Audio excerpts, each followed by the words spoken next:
everybody. Welcome back to the Hour Back Report, episode 2, presented by the Pesky Report and Beyond the Monster. I'm Jordan, joined by Jamie and Jack. We're back for our first episode of regular season play. That sucked. And that's it. Have a good night, everybody. Celtics basketball is officially back. It is back, and this is what life without Jason Tatum looks like, for better or worse. Life without Luke Kornet. Life without Luke Kornet. Life without Kristaps Porzingis. This is how we're going to get to 45 minutes. We're going to talk about this. But before we talk about it, do we want to talk about how Kristaps Porzingis had POTS last year, apparently? I didn't look up what that was. It completely makes sense. Because I also was not familiar with it, but then I Googled it and was like, yeah, that sounds about right for the way he was behaving and why we couldn't figure out what was wrong with him when physically there was nothing wrong with him. Of course, now that it's solved, he's going to average 22 and 8 with 2 blocks a night for Atlanta, and it's going to really suck because we got nothing back for him at this point. And I understand they were over the second apron, which is a bad rule, but the NBA hates dynasties now, even though they're good for ratings. And so it sucks that, that's how it went with Kristaps, because I now am fully confident he's going to have a monster year. And we got waived RJ Lewis out of it. And he got waived. Yeah. So he's got more time on his hands to come and join the show. That's true. Porzingis did final host. Yeah, fourth and final host. Porzingis went for 20 and 7 tonight for the Hawks in 26 minutes. They got smoked by the Raptors in Atlanta. So Kristaps also 0-1 in his new era. How have the Blazers played yet? Do we know if Drew's experienced losing yet? 10 p.m. tip off, and Cornet's on right now. And Cornet's losing by 1 to Cooper Flag. Yeah. In one-on-one. Those are the only 2 people playing. Yeah. That's the matchup that everyone paid to see in Dallas. It's Luke Kornet versus Cooper Flag. Might be the 2 guys That's true. That is true. Cooper Flag is definitely one of the 2 that people paid to see. Wembanyama pales in comparison to Luke Kornet. Pales in comparison to the paler individual that is Luke Kornet. So Al is the only one with a winning record at the moment. Yeah. That is true. That's very, very Al of him to jump ship once the going gets tough. He gets going. He gets the fuck out of here. Which fair enough. He's 100 years old. Speaking of 100-year-olds, Xavier Tillman getting a lot of burn as the second big tonight, which I thought was pretty interesting. And I guess I'll ask you guys first, kind of what stood out to you the most. I'll throw it to you, Jamie. In this 117-116 Celtics loss to the Philadelphia 76ers. I mean, I liked a lot what I saw from Simmons. I feel like we talked on the last pod. He's going to be off the bench, then game 13 today. So it was good to see him kind of in the first game be that 6-man, kind of role. I liked what I saw from Bashir a lot. 6 points, 4 rebounds is, I feel like, solid work in 16 minutes. I feel like, we all knew that Brown and Pritchard and White would be the top 3 scorers. And I feel like minus how the game ended, I wasn't kind of surprised with, how the scoring divvied up and the roles that everyone played. I kind of liked what I saw from Queta too. Yeah, he was a monster tonight. I mean, the fouls are a problem, and that's kind of why I think Neemi is probably best suited to come off the bench and be the first big off the bench. But, who the hell are you going to start? It really, I can't in good faith watch Xavier Tillman start games. Even, he can't get off the ground for the jump ball. Because he had a point-blank opportunity to tie the game late, and his floater was a foot short. It was so bad. That's how you knew the progression of time, because when they went on that run, and I think it was the early second quarter, I want to say, and he had that 3 that he bricked, and it was it reminded me of the corner 3 against Dallas when everything was good, and it's times have changed, haven't they? Because 2 years ago that goes in. and vibes were good, and now vibes are far less good. They are definitely not good. Although Jason Tatum did look immaculate on the Oh, side. he did. I loved the fit. The way he told Queta to tuck his jersey in was so tough. But for me, I think what stood out the most has nothing to do with the Celtics. Joel Embiid, oh my God. He looked awful. It was horrible. 4 points, was 1 of 9 from the floor, did not play in the fourth quarter at all. He was on a minutes restriction. It's year 10 of Joel Embiid on a minutes restriction. But it's crazy. He won MVP 2 years ago, or 3 years ago at this point, 3 seasons ago. When he was he asked so many times they gave it to him, which, you know, follow your heart, kids, because if you ask hard enough, you'll get it. Yeah. Dreams do come true. Joker fatigue got Joel Embiid MVP, but even if it was kind of a Mickey Mouse MVP, he still won the award, and like he was still good enough to be in consideration, and they were better with him off the floor, and he only played 1 preseason game, so I'm not gonna. I mean, who cares if I sound the alarm? This is a Celtics podcast, not a Sixers podcast, but that is something to monitor for a bit. Totally.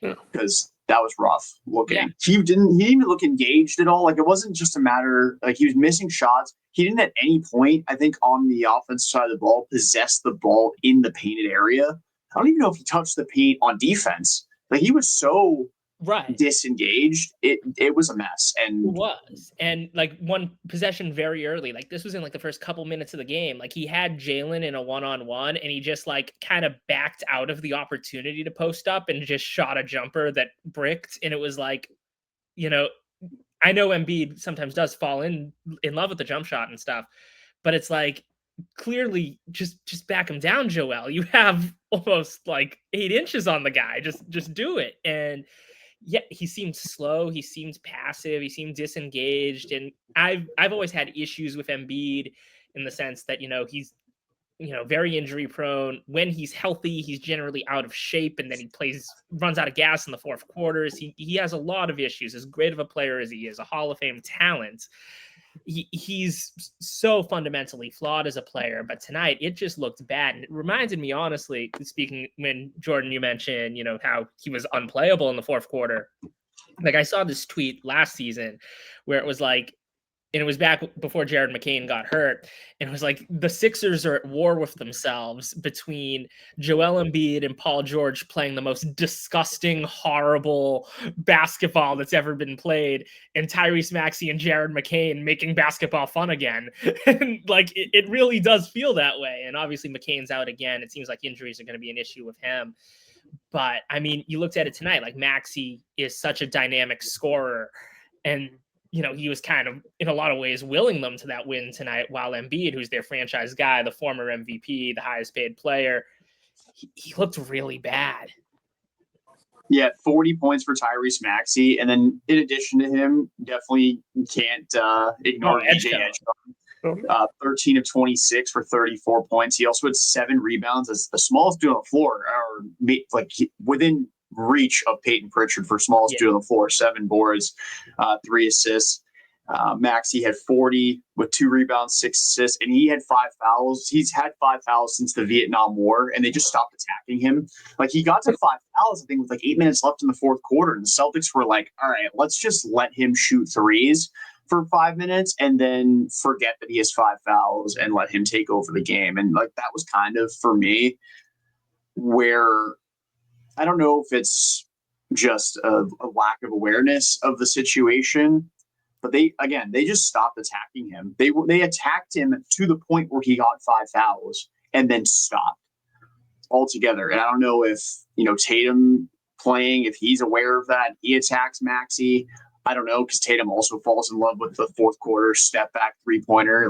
Nobody loves that quite like JT does, but maybe James Harden.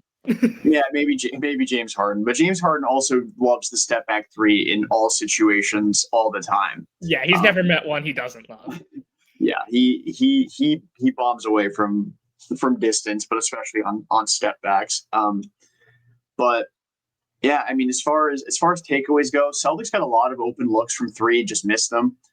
Those will go in at some point. That's kind of the unfortunate reality of being a team that lives and dies by the three is sometimes you get good looks that don't go in. Sometimes you take shitty threes that fall, and sometimes you actually play good basketball and get rewarded for it. And obviously bad basketball and you don't.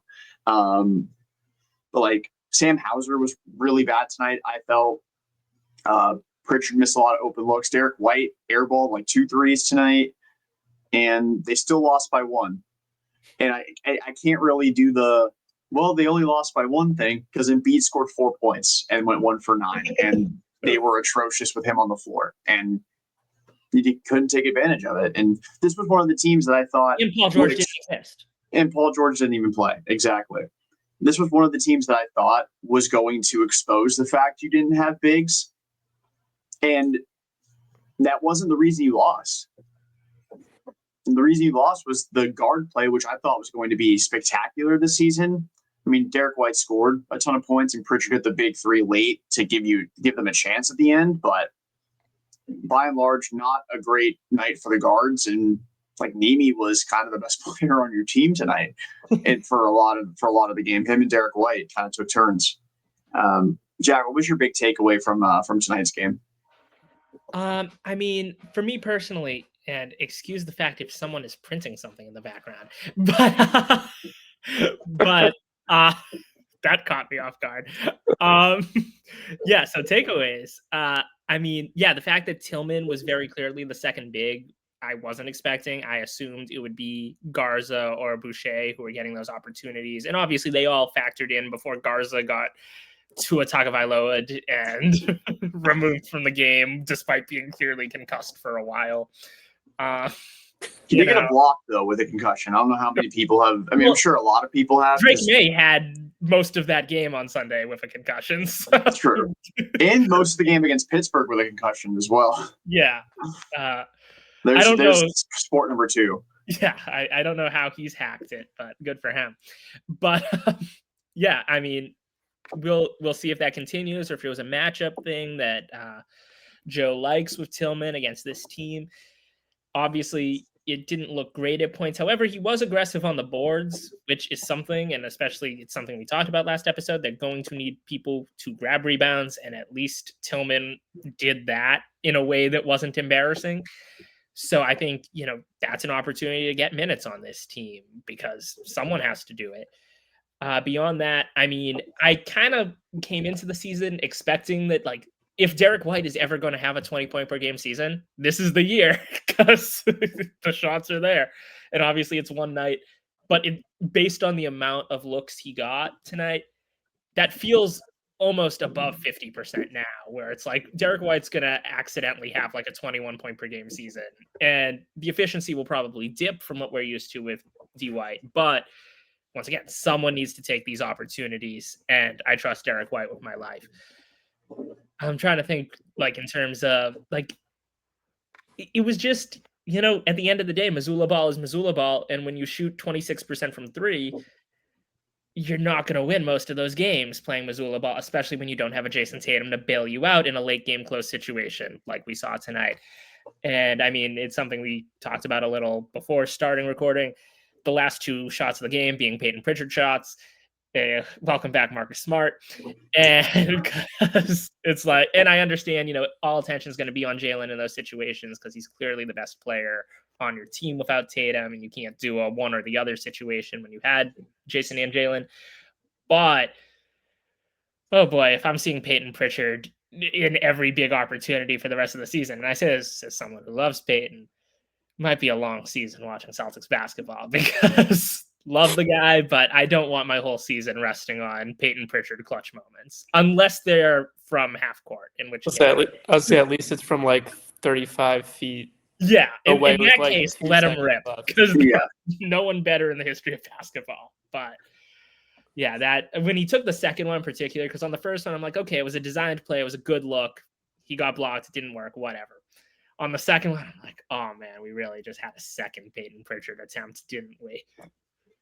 That was very Marcus Smart pilled. Like, that was a very, very much something that Smart would do. And I'm sure that the play was designed for him. I mean, it was a pass to the corner. It was a decent look. Like, it wasn't a terrible look. And it's a shot Payton Pritchard makes probably more often than not. I mean, he's one of the better and I'm not saying this as a homer. I mean, I'm saying it partially as a homer, but it's also true. He is one of the better difficult shot makers from that guard position in the league. I feel like he almost plays like he almost plays the point guard like a stretch four because he can shoot out of the low post. He uses his body very well to create shots for himself, gets open. I do wonder how Luka Garza would have factored in later on in the game had he not been concussed, because he did play 6 minutes in the first half. Boucher and Tillman, it feels like Tillman played so much more than Boucher. Maybe there was just the pace of the game was so much slower, which makes sense. Tillman can't move. And Boucher is a bat out of hell, but they actually played the same number of minutes tonight. So I don't know Tillman was clearly the second big, and I think we all kind of agree in that regard. Maybe not, but interesting to see that they played the same number of minutes, because I would not have guessed that without looking at the actual box score. Something else I thought was interesting is no Jordan Walsh or Baylor Shireman tonight in any capacity. At least Hugo Gonzalez stood up at the scorer's table for a couple minutes and was going to come in, and then they decided against it, I think because it was late in the quarter, and didn't want him to start the fourth. But no Baylor, no Jordan Walsh.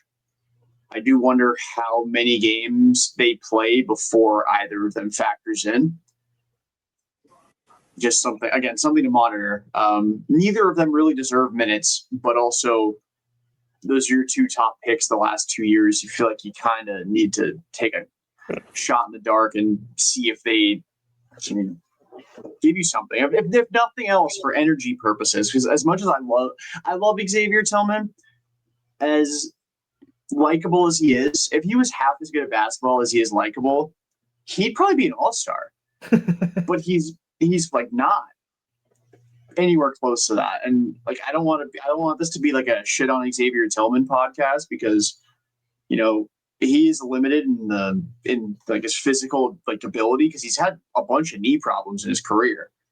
Oldest 26-year-old on the planet, though. That dude's at least 50. He's not fooling me. That video where he was mad, I forget which younger guy on the team called him Unk, was so funny. I forget who it was. If it was Walsh, or I forget who it was that called him Unk at some point during preseason. It was him in an interview being like, I'm literally 26. I am not Unk. He's so old though. Born in 1999. No, he wasn't. I'd have an easier time being convinced he was born in 1899 than 1999. This man is old. And to his credit, he's cut a ton of weight. He looks a lot better than he did last year, but he still looks like he's 60. He is an old man. And I guess we'll see. I don't. But you have 42 points in the fourth quarter. That's inexcusable. Yeah. And there's. And you look at the guys you lost. You lost Jason Tatum, who's one of the best two-way wings in basketball. You don't have Drew Holiday, who might, even at his age, still be the best point of attack defender in the NBA, or at least in the conversation.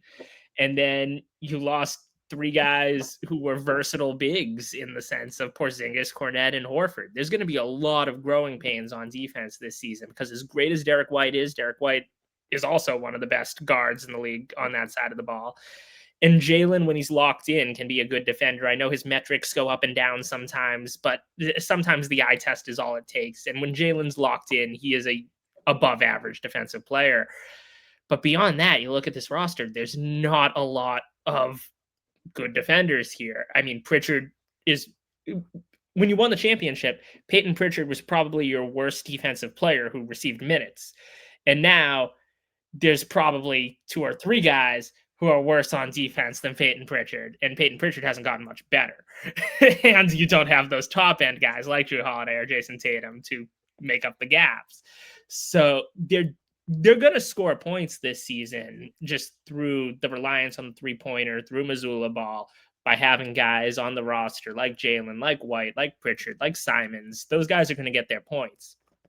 But on defense, that's where as optimistic as I was a week ago going into the season, kind of seeing the defense in action for the first time, I'm like, oh God, if this is what's happening to the Sixers on a night where Joel Embiid is terrible at basketball, what's going to happen on a night you're playing the Cavs, on a night you're playing the Knicks, on a night you're playing the Bucks? Like, imagine what Giannis can do to this kind of team. Giannis might go for 60 plus. Yeah, like he's going to be in Kobe range, if not in Wilt range. Yeah. If he faces this team. Like, it's sketchy. Well, I feel like too, outscored 31-23 in the second, 42-30 in the fourth.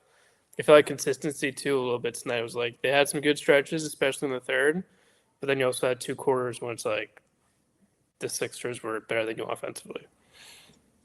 Yeah, it was just 2 guys that killed them too. I mean, routinely it was Maxey and Edgecombe taking turns beating the shit out of the Celtics, which again, I'm not shocked that those guys scored a bunch. I'm shocked at how much Edgecombe scored. I mean, he literally set the Sixers record for points in a debut. He passed AI. He also set the NBA. I'll let you say it because you were starting to. Yeah, I mean, for first quarter points, he broke LeBron's record in that. So it's like, and I loved him at Baylor. I thought the concerns about his offense were overstated. I thought outside of Flag, he was the best prospect in the draft. But yeah, he crushed them tonight, and I was very upset the Sixers got him because I was like, damn, the Sixers got a good one because I loved watching Edgecombe play at Baylor. Yeah, like you said, the Sixers are at war with themselves. It's Joel Embiid and Paul George in theory right now, in spirit, Paul George playing the worst basketball ever, and that young core in the backcourt is nice. That's a good core. If they can find anybody to save them from Joel Embiid, they will be a force. The Lakers are eyeing it. The Lakers can't help themselves. DeAndre Ayton will be a Sixer by the end of the season, and he will be traded with whoever the fuck makes money on the Sixer on the Lakers for Joel Embiid. He's bad though. That's just rough. And I feel like physically, he doesn't look like he's like in years past he's looked fat. Yeah, I don't think Embiid looks fat. I think he actually looks pretty decent by comparison, like visually. But mobility wise, his knees are cooked. Like they've been cooked for years. And he couldn't move last year. He basically emptied the tank to lose in the first round of the Knicks 2 years ago.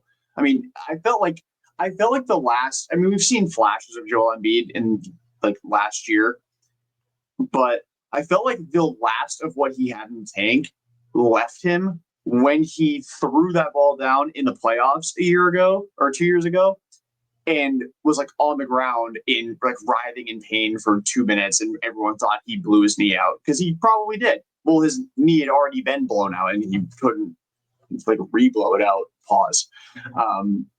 But he I don't know. Somebody's going to have to save the Sixers from that contract. I don't know who it'll be, if not the Lakers. No one else is dumb enough. Yeah. It's not even dumb enough. It's arrogant enough. The Lakers are arrogant enough to say this will work. Where like everybody else, I don't know. I can't think of an organization with that level of arrogance. I can think of teams that are stupid enough. The Chicago Bulls are stupid enough. If they were like the 12 seed at the deadline, they're like, we've got to do this. We got to get to the 10 seed. And that might actually be the best tanking play maybe in NBA history. Trading for Joel Embiid. The Kings will somehow trade them Sabonis for Embiid. That's what's going to happen. Is the Kings are going to get drunk and trade Sabonis for Embiid. Because they're the new Bulls with DeRozan and Levine. So it's just like... They're going to be like NBA Live draft simulator. Yeah. The forced trades. The Sixers are like, you're prank calling us and hang up the phone, and then the GM for the Kings calls back. It's like, no, I'm dead ass. Because somebody has to be stupider than Nico Harrison. It's like the worst trade in NBA history can't be, or the worst trade in recent memory cannot be Luka. True. It's got to involve Joel Embiid in some capacity, and like now that you mention it, like the Kings, such a Kings thing to do. I don't think there's any other teams out there though, like other than the Lakers from arrogance, the Kings from stupidity, that would do it. Not the Rockets. I feel like the Rockets love trading for old vets. They do have precedent for that because they did it with Pippen and Barkley and Drexler in the 90s and early 2000s. They had those three. And they just traded for Durant, obviously. Chris Paul, too. Oh, and Chris Paul. But Chris Paul was still kind of good when they got – I mean, all of them were still kind of good. They're not – none of them are in Joel Embiid territory. Let's put it that way, or at least from what it seems like on day one of the season. What other teams could do it or would do it? Like the Heat are too smart of an organization. They would do it and it would work. Yeah. They would do it and Joel Embiid would be like 5 years younger. Like he would go in the cryo chamber and he'd come out and be MVP Embiid. I don't know. I don't know what other team would do it. The Magic, they seem to be building something kind of nice over there. Yeah. It seems very Magic of them to try and ruin it. The Pelicans, we put Zion and Embiid together. The hospital you Pelicans. You get like 2 games of them playing together combined before someone's. And it'd be the 2 greatest games maybe in NBA history for a duo. Like they'd probably combine for 80 and 30 with like 12 assists and 9 blocks between the two each game. And then both of them would explode within like 3 minutes of the start of the third game. Would Atlanta trade them Porzingis? Straight up. one for one. What team's Capella on? Is he still in Atlanta? Yeah. Yeah, there we go. Capella to the Sixers for Embiid. Get a front court of Joel and KP. 2 guys who will not be there in April to play. I mean, hey, they just got smoked. They clearly need help. I don't know. Maybe Toronto gets arrogant. They're the ones who blew out Atlanta tonight. Anyway, we spent too much time talking about the hypothetical Joel Embiid trades. Who knows? Maybe in a month he actually looks better, and this is more about Russ. The Celtics do need a big. They don't have any contracts to trade unless it's Jaylen or Tatum. I can trade Derrick. Tillman for Embiid. Straight up. Tillman for Embiid. They look about the same age. So Tillman is younger than him. Yeah, they can jump equally high. Well, actually, I think Tillman might have him beat. I didn't see Joel jump once. I did it once for a single rebound, and I was like, "Oh, this is ugly." But yeah, as far as the game goes, is there anything else really to talk about? Minot had 4 fouls in 8 minutes because. But he's shooting 100%. He is. He is the only one who did not miss a shot tonight. 1 for 1. So he's tied with Joe Johnson for the best single season shooting percentage in Celtics history, minimum 1 attempt. I know he didn't shoot that many, but Jaylen only missed 1 free throw. I hope that continues. Yeah, Derrick didn't miss any. Yeah, they shot well as a team from the line tonight, 88.5%. It's like, I can live with that because that's been something that's been frustrating for a team that has guys who should be good free throw shooters, that they sometimes get into funks where they shoot like 68% over the course of a game. And it's like, what are we doing, guys? Like, there are too many of you that can shoot for this to be acceptable.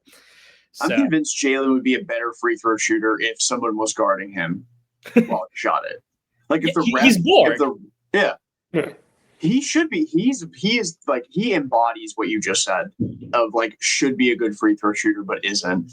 Like his form's really nice. Like mechanically he's very sound, and then he just goes 4 for 7 from the line in a game. And it's like all of his misses are so debilitating too. It's like right.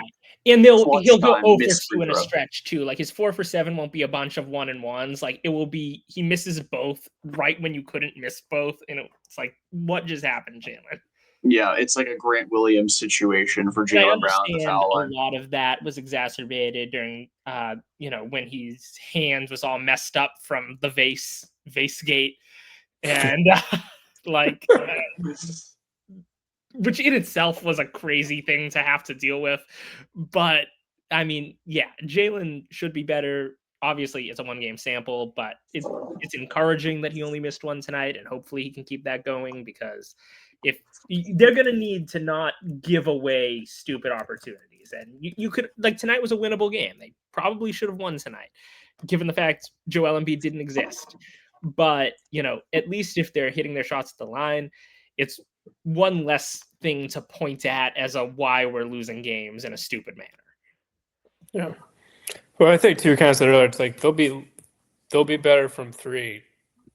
Like, going totally. for, like, Derrick White's not go 4 for 13 every night. Like, they're gonna have games when they can't shoot for their lives from 3, but it's like, if they can, I feel like they hit their free throws and they are more like they were last year from 3. You know. And what I will say is, while the team tonight could not buy a 3 for most of the night, outside of a couple stretches where it's like, okay, things are going in, Jaylen only took 4, which I like that, because, and don't get me wrong, Jaylen's a pretty good shooter. Not a great shooter, but he's a pretty good shooter.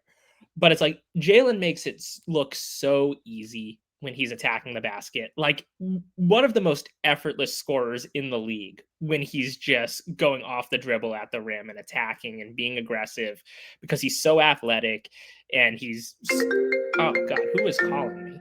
Sorry about that. Surprise guest? Yeah. Is it RJ Lewis? RJ Lewis call again. But sorry, I got sidetracked by that. That distracted me. I forgot I wasn't. Oh my God, who is it? The same? It must be. RJ just wants. I'm gonna mute for 2 seconds. I'll be right back. Quick pause. RJ Lewis really wants to join the show, but no, I hear you, and I think as far as like first impressions go of what a Jaylen-led team looks like, I thought Jaylen looked like he was in pretty good command of this game for the most part. I mean, would like for him to maybe be a little bit more assertive in finding his shot. Like, I don't think there should be a lot of games where Derrick White leads the team in shot attempts. Like, Derrick took 20, Jaylen took 18. I don't know if they flip that. I mean, on a night where Jaylen shoots 50% and White shoots 35%, obviously, if you flip the shot total, the Celtics probably win the game. But I would rather have Jaylen more in like the 22 to 25 range, and Derrick, yeah, probably about where he was at 20 shots. I don't have a problem with the amount of shots Derrick took. I think Jaylen should have taken more. But again, 25, 6, and 4 for Jaylen. Maybe could have made a little bit more. I mean, they only had 12 assists until there was like 5 or 6 minutes left in the fourth quarter. Then they had 3 in a row, all to Queta. Is that going to be? It's crazy. If the Celtics have no bigs, but the only way to get assists is by passing the ball to Neemias Queta. Again, can't emphasize enough. I thought this was up there for his best game as a pro, not just from a result standpoint, but I thought he did a very good job of finding space, which is something that I think in his brief Celtics career, I mean, this is year 3 with the Celtics, but as far as like actual exposure to him, he's really bad at, like, one thing that I thought Luke Cornett was great at this, but one thing that I really thought Robert Williams was good at was somehow spacing the floor despite not being able to shoot from outside of about 4 feet from the hoop. Queta looked not quite Rob-like, because Rob was a much better athlete. And the Celtics probably win with 2022 Rob instead of Neemias Queta, mostly because Rob didn't foul like crazy. But it looked more like Rob than Neemias Queta tonight, which is nice to see, and hopefully the fouls are something that he can kind of, if he's going to foul out, I'd rather be October 22nd, October 24th against the Knicks. And I don't know the dates after that. I know they play Cleveland coming up as well. But rather than March 10th, when they're the 7th seed and even the 11th seed, and Tatum's coming back and they want to try and make the playoffs with JT. I'd rather these growing pains get out of the way now with Nemi, and maybe that's the incentive to start him. Is you're going to really learn what he can provide you as a starting big or just as a big in general, that you wouldn't see if he's coming off the bench. Yeah. I know, like, I'll take 5. Like, he goes 5 for 8 every night, like 10 points, or is like productive with his limited opportunities. Like, I'll take that. Like tonight, 7 of 8, 17 points. You're obviously not going to get 17 from every night, but if he's only taking like 8 shots and making like 5 of them and getting like 5 boards in like 15, 16 minutes, like, I'll take that from him as like a baseline every night. Yeah, and I think there's going to be games where he doesn't start and he is that first big off the bench. But I think also maybe part of the incentive to start him is you optimize the amount of time he's on the floor with your best group of the other 4. Yeah.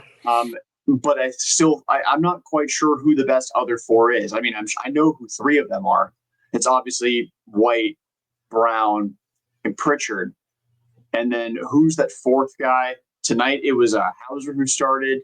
Again, I didn't think he looked that great, although he did have a team high. He was a team high +8, which I think is crazy because I thought Sam was terrible tonight. I didn't think he looked good at all on defense. Obviously, came in for defense late in the game.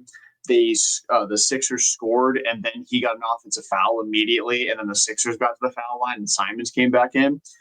But I don't know if Simons is good enough defensively to be that 4th best guy. And then if he is the 4th best guy with Nemi, that's a very small group out there with a very awkward 7-footer who loves fouling that you get exposed on the defensive side. Although I did think Simons did okay defensively. He had that really nice play in transition to force I think he forced a jump ball. If memory serves, after a Hauser turnover, because Sam was so great tonight. But I don't want to overreact too much to game 1. There's going to be some hiccups along the way. But for those who wanted the Celtics to tank, this is probably how they're going to lose games. Yeah. And one wild thing for me was to see that. I know we talked about earlier, but to see Embiid make 1 shot. If you had told me going into the game that he went 1 from 13 or whatever it was, and the Sixers still won by 1, I would have not, believed you. I wasn't expecting like a 30-point game, but the fact he only made 1 shot and they still won by 1 point, it's kind of wild. Yeah, 4.6 rebounds, 2 assists for Embiid, 20 minutes. I cannot imagine he has scored fewer than that in a game before. Unless he exited it early. I'm gonna quickly check that. It would have to have been early in his career. He, in his rookie year or his first year playing, because he missed that first year, his season low was 9. Year 2, his season low was 5. So year 3, his season low was 10. Did that twice. Yeah, there's no shot he scored fewer than 4 points in a game. Oh no, he did. Oh my God, he had a game in 2019 where he scored 0 points and played 32 minutes. No point. That takes talent. He went 0 for 11 with 13 rebounds and 2 assists, and the Sixers only lost that game by 5. That's wild. He actually had 3 games that year where he scored under 4 points. But I can only imagine. And to be fair, 2 of those games he played less than 8 minutes total. But he was bad tonight. And yeah, the Sixers backcourt smoked you. I mean, 12 of 22 between Maxey and Edgecombe from 3. Those 2 combined to outshoot the Celtics from 3. This just can't happen. Yeah. Plain and simple. One last takeaway I had was Kyle Lowry's still there. Yeah, I kind of forgot he existed until tonight. Like I saw him on the bench. I'm like, what is this dude doing there? That was my honest to God reaction. I'm like, what the fuck is he doing? Like the veteran man. He would just become Udonis Haslem, but for the Sixers. Like, I feel like that would be like if he were with the Raptors doing this, makes sense. Yeah. He won a ring there, whatever. Sixers? What do you owe that franchise? Is he going to play for them ever? Is it like Kevin Love with the Jazz? He's just kind of hanging out. Although has Kevin Love played tonight for Utah? They're killing the Clippers. They're up by 31. Oh shit! Yeah. They were 43-19 after one. Has Kevin Love played for the Jazz tonight? Also, just learned Yusuf Nurkic is on the Jazz. Kevin Love has not played. So, how on earth? This is so weird. Oh, Kawhi's playing like shit. Kawhi's having an Embiid game. He's 2 for 8 for 4 points. I forgot Bradley Beal's on the Clippers too. Brook Lopez. They got some throwbacks on there. Chris Paul's back. 0 for 1 with 0 points, -7. There is not a single Clipper that is better than -7. Oh, they have John Collins as well. So weird. That might be Lewis.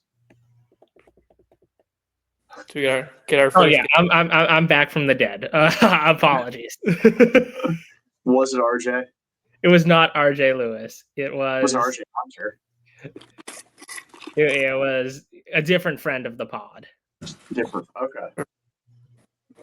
Totally wasn't concussed Luka Garza, but like he's concussed. He's like, who's this again? What number am I calling? He's trying to call his doctor. He calls Jack. I mean, the man almost sacrificed a tooth. I respect it. On opening, he did get a block with the concussion, though. Like, I mean, not to go back to the football talk, but did you see on the injury report today? It had Teddy Bridgewater with teeth. Yeah, that really confused me. I was like, "What happened? His wisdom teeth pulled or something? Like what? Like, no. Like, but what is his? Like Baker Mayfield was limited with a knee, and then it had Teddy Bridgewater teeth in parentheses, and I'm like, I got a Teddy Bridgewater teeth injury. That's why you got to floss. You never know when that's going to show up on the injury report. He has an infected root canal. Ooh, that's got to hurt. According to Reddit. Oh fuck, that's not fun. Yes. Teddy Bridgewater didn't practice today due to a teeth injury. Might be the first time we've ever seen that. I don't blame him. I cannot imagine practicing through that. Nobody other than Reddit is saying what the injury is. Well, when has Reddit ever been wrong, Jordan? I don't know. I don't know. I can't point. The thing is, I can't point to a concrete time that Reddit was wrong. Because nobody ever. People either believe what they see on Reddit or they don't. I think that's one of my favorite parts of Reddit, or like one of my favorite aspects of Reddit, is nobody takes the time to disprove something that's from Reddit. You either believe what you read or you don't. That's great. I'll choose to believe it's a root canal, infected root canal. That would seem like something that would take me out of functioning as a human being. Especially if you're a QB. Yeah. Yeah, having to make decisions. I couldn't decide. Yeah. Seriously. But I feel like we got to 45 minutes, by the way. With only one sport, we only got football and we didn't get the other. Yeah, we didn't talk about the expansion mammoth. We didn't. Well, we didn't preview the World Series yet. We did not yet. We could preview this upcoming game with the Knicks. We won't be recording. We're going to be doing. I think we're going to do our best to do Wednesdays. Try and keep it consistent. So we'll record Wednesday, upload Thursday. Whether or not that falls on a game day is totally up to Adam Silver's schedule. I feel like the Celtics do have a lot of Wednesday games. So it works out perfectly, and then we'll have multiple games to talk about more often than not. Because they play the Cavs next Wednesday. So so that'll be that could be a fun game to talk about. Maybe if the Cavs start the same lineup they started against the Celtics in the preseason. But yeah, upcoming game against the Knicks. I know Karl Anthony Towns was on the injury report for the Knicks today, but he did end up playing. But no Josh Hart, no Mitchell Robinson. No Josh Hart, no Mitchell Robinson.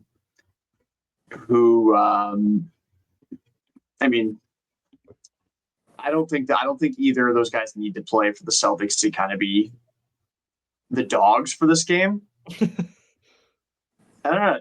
Do any of us feel comfortable picking the Celtics to win that game in MSG Friday night on national TV? I mean, well, I guess Tibbs might have given them some dark arts. So that's something to keep in mind, is that Tibbs has returned to his home and said, fuck my former bosses. And in the time before he gets a new job, maybe he'll go back to Salem State. And literally like 10 minutes from me right now. And get him on the pod. Yeah. What kind of numbers would a Tom Thibodeau podcast do? Yeah. Probably some insane ones. We'd probably get more Knicks people to listen than Celtics, to be honest. I mean, Tibbs hasn't been with the Celtics since, well, other than 2 days ago, since 2009. I think he took over for the Bulls, and was it 11 that he took over for Vinny Del Negro? It'd be 10 or 11. Because Rose's MVP year, Thibodeau was the coach. I think he took over the year before that, so that'd be 09-10. Yeah. So 08-09 would be the last year that Tom Thibodeau was the Celtics coach. I'm actually kind of shocked that he must have like a non-compete within the Atlantic Division or something, because that just seems like something Mazzulla would do. Be like, yo, Tibbs, just join my staff.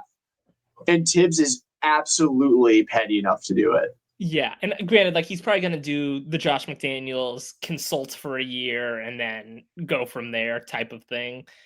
But, let's be clear, the fourth quarter tonight would not have happened with Tom Thibodeau on this staff, no matter what the personnel is, because as much as I love Mazzulla ball, if you had Tom Thibodeau, the other end of the sociopath spectrum, in charge of the defense, like... That's what they need. They need both sides of the spectrum to even them out. Yeah, like, because both Joe Mazzulla and Tom Thibodeau are legit sociopaths, and I love that about both of them. it's like, our favorite thing about them.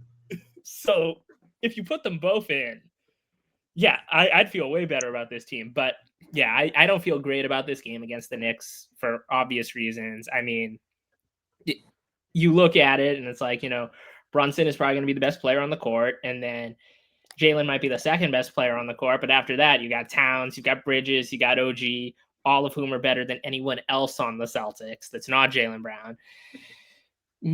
Maybe McHale and Derrick are about equal, but gun in my head, it's probably McHale.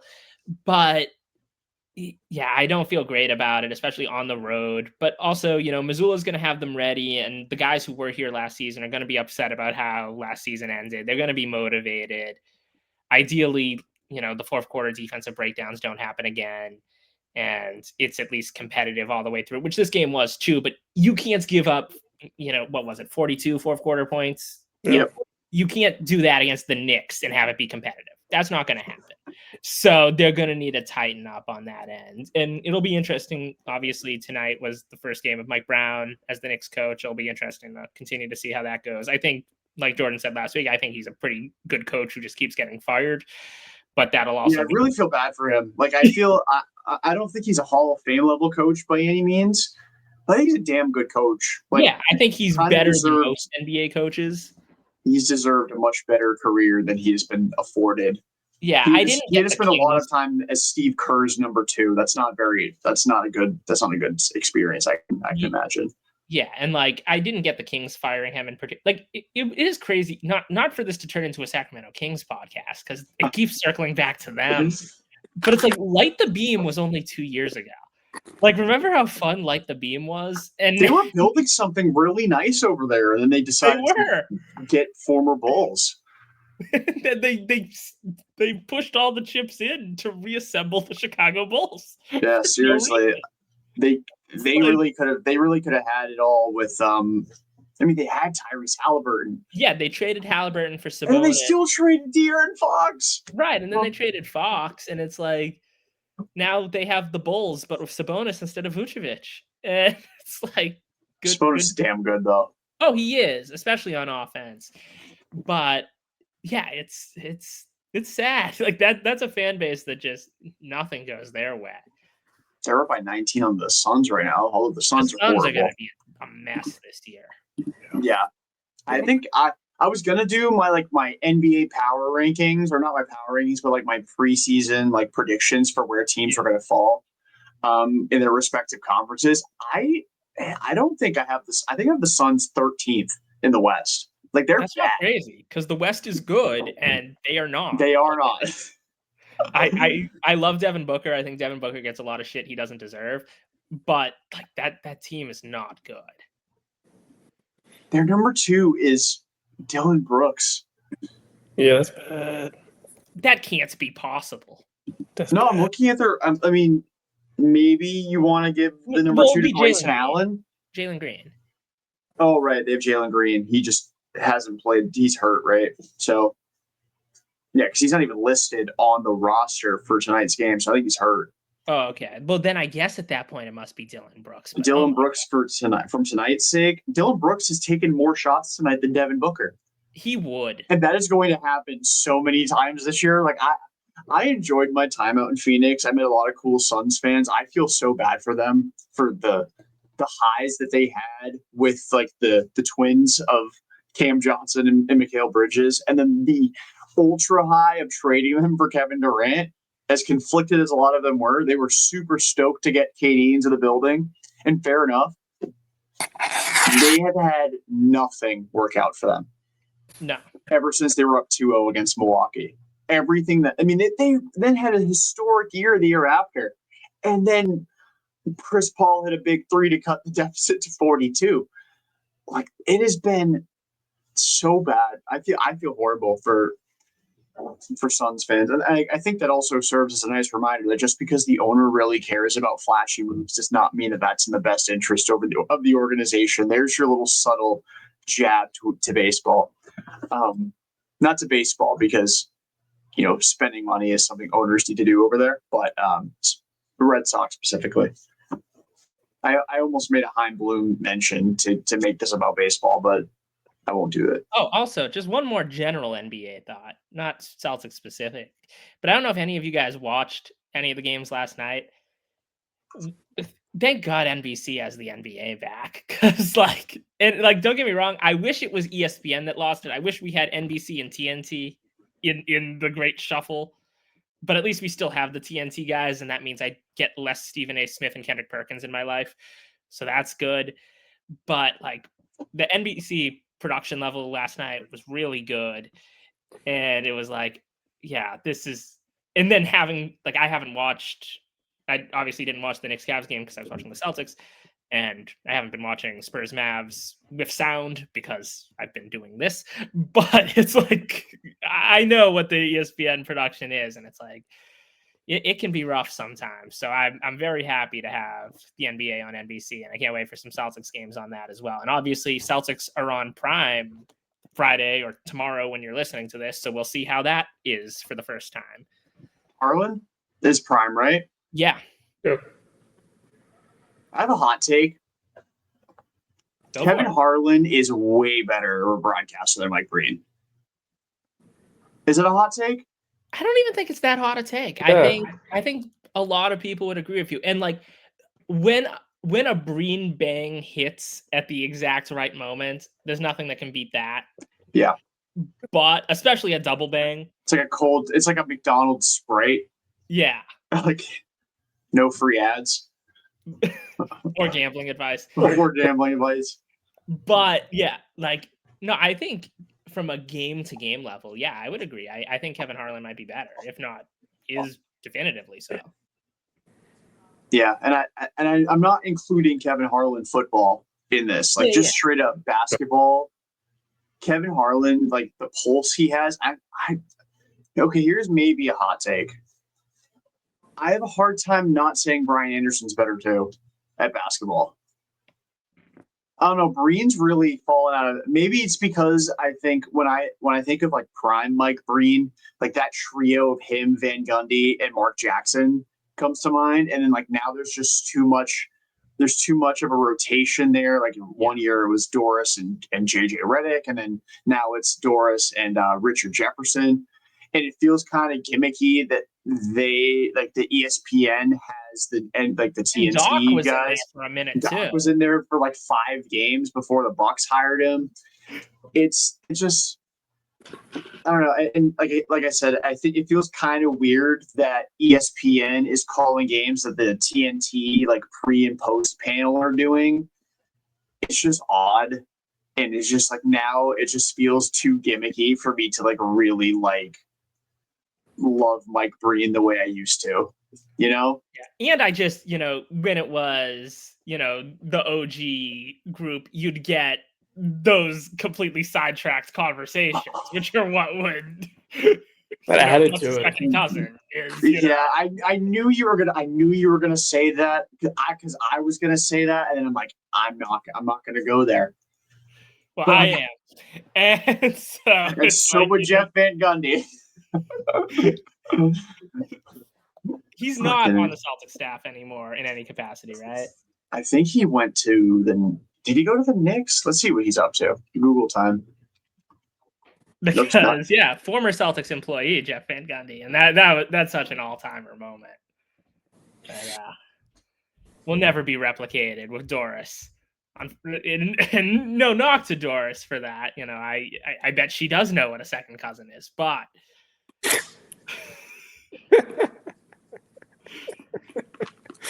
You're not wrong. Did we lose Jordan? I think he's good. Oh, that should be like the picture of the pod right there. That's like perfect. Yeah, no, it had me. I thought he was just typing away for a second, but then I realized there's no movement. He's the top assistant for the Clippers for Ty Lue with the Clippers to answer that question while we await our fearless leader's return. Oh no, he's not done. Now it's just But yeah, so he's the lead assistant under Tyronn Lue. So I wonder how much he's been told about the Kawhi Leonard controversy, like from the inside, because that was crazy when Kawhi in those like interviews was like, that was so long ago. Like, why are we talking about this? It's like the story just broke Kawhi. Like it wasn't so long. It was like that hard to put together. It was like yesterday that we all found this out. Like, why are you acting surprised? People are curious about it. He's like, why are you guys here? Yeah, it's like Kawhi's hilarious. Like that's just who he is. Like he's a weird guy, and that's great. We need more weirdos in sports.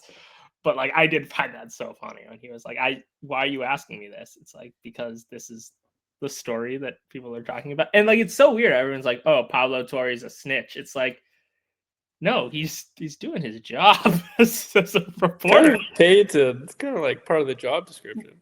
Right. It's like, that's not a snitch. That's like investigative reporting. Welcome back. We were talking. So Jeff Van Gundy works for the Clippers, and now we're talking about Kawhi Leonard to catch you up. Okay. Perfect. Yeah. My Wi-Fi literally just shut off. So that was fun. Yeah.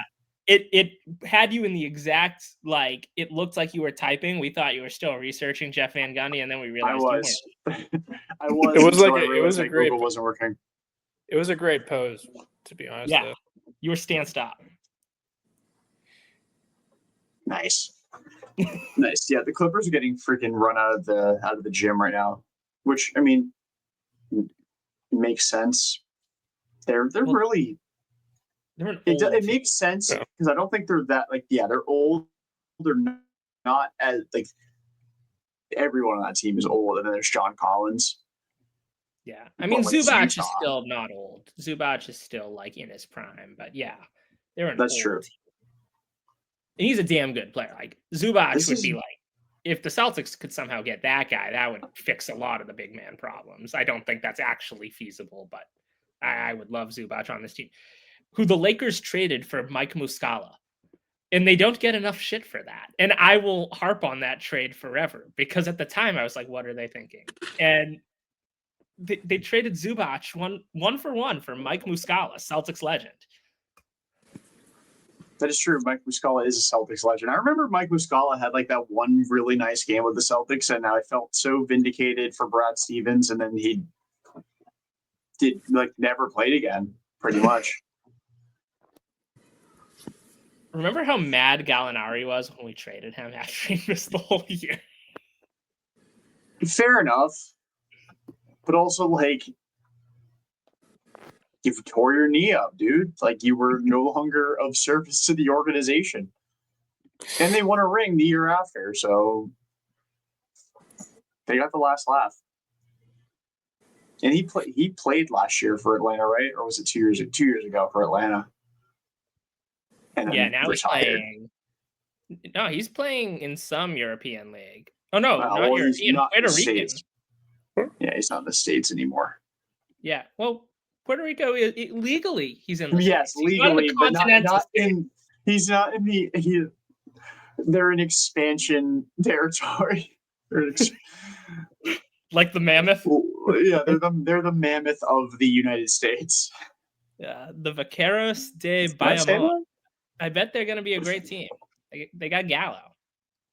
Yeah. What's Gigi Ditome up to nowadays? God. She's still playing? I think he just recently retired in like the last couple of years. Jonas Jerebko anywhere? Jonas Jerebko, former Twitter follower. He was also in Puerto Rico last. So on a different team, but if you put Gallo and Jerebko in the Puerto Rican league, like you could have a super team. That could be like the Warriors. So we're all former Celtics just go to the Puerto Rican league. It's starting to feel. Yeah, what's Demetrius Jackson up to? Is he in the Puerto Rican league as well?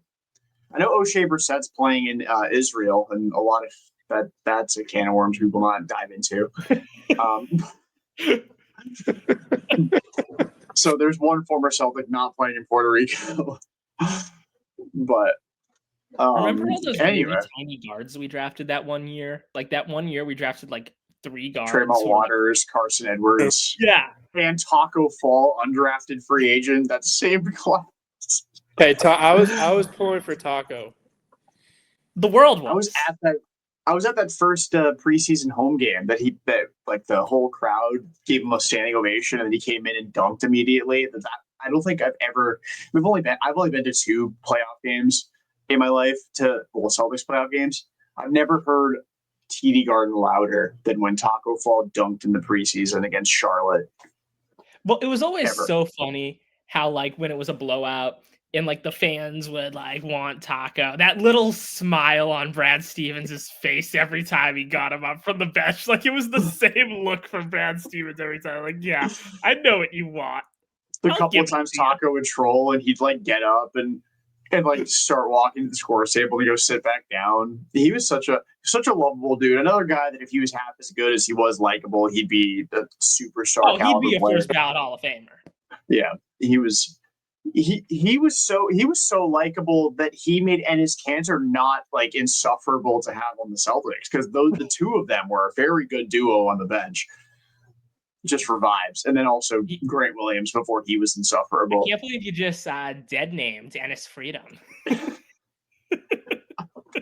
We're really throwing it back. Calling Puerto Rico not a U.S. territory, talking about bringing up Israel, and then dead naming Ennis Freedom. I just completed the trifecta of cancelable offenses. That's the thing about this pod. You never know what you're going to get when you listen. 150 episodes of the Pesky Report. I don't say anything of the sort. 2 episodes of the Hourback Report, and I'm getting us fucking banned. This is great. This is fantastic. This is what happens when the pod ends up being over an hour instead of only 45 minutes. Which, by the way, how did we get here to an hour and 5 minutes? We've hit There's like- we've hit There's world 20 news. minutes of Celtics talk. We've This hit- hour and 5 minutes. We went to Puerto Rico for 5 minutes. It was great. Like, I guarantee you, if you add up the Kings in Puerto Rico, it surpasses the Celtics. Oh, our Puerto Rican following is about to skyrocket for episode 3. It's an untapped market. It is. It is. Oh my We can god. get Alex Cora on the Hour Back report.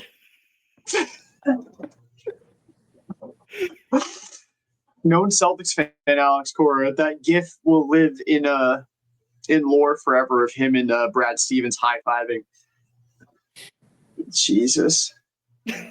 Anyway, so what do we don't have to go, final score predicting here, but do we think the Celtics are 2-0 or 0-2 after Friday's game? And we'll only preview that. We won't preview every single game. 2-0. I meant 1-1 or 0-2. Forgive me. I've been up since 4:00 this morning. It is 11:20, so I am running on fumes. My Wi-Fi. I'm on my hotspot. I can see the one bar in the corner of the screen. Like I am a mess right now. Will they be 1-1 or 0-2 upon conclusion of the game in Madison Square Garden? I'll throw it to you first, Jack. I think they're going to be 0-2, and it pains me to say it. I don't want that to be the case. But, I look at, New Orleans could be a gift. Detroit, I know Detroit's good, but, Detroit's less good than New York. There's a chance. That's an underrated Embiid team. Yeah, there's a chance that, Detroit 10 years ago would 1,000% have gotten Embiid, in the get Blake Griffin era. And Blake Griffin was good his first year there. He was a very good Piston for a little bit.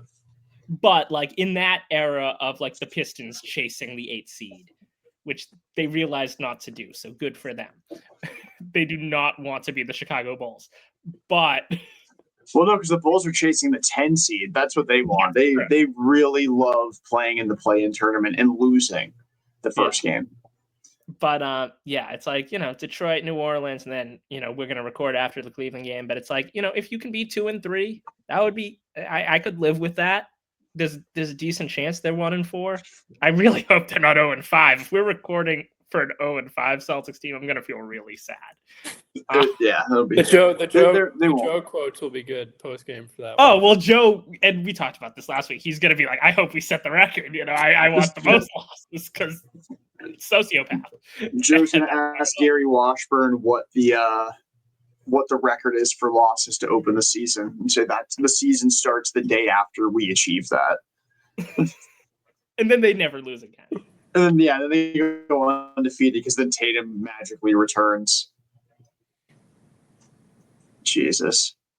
Yeah, I'm with you though. I think they'll be 0-2 after Friday's game. I don't know. After watching what Tyrese Maxey always kills the Celtics, so I'm not necessarily shocked by that. But then watching what the duo of him and VJ Edgecombe did, I don't know what the Celtics backcourt is going to be able to do in a rowdy Madison Square Garden. I will say I am happy that as bad as the season ended last year, as ugly as that Game 5 was or Game 6 was in Madison Square Garden last year, very glad that this is not the first time back there since Tatum's injury. So they have at least exorcised the demons of having to play in that building since Tatum got hurt. So that's not it's an added storyline, I guess, still, because it still occurred there, but it's not something that necessarily looms over their heads being like, wow, last time we were here, the face of our franchise fucking died, So, but I do think they'll be 0-2. Jamie, what do you think?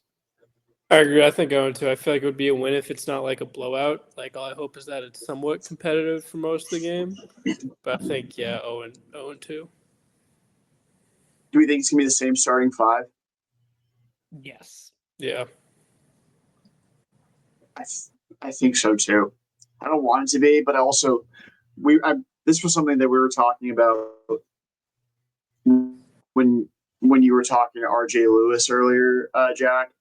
But who is part of the incentive of starting Neemi is optimizing him being out there with the 4 best players in addition to him for most of the time.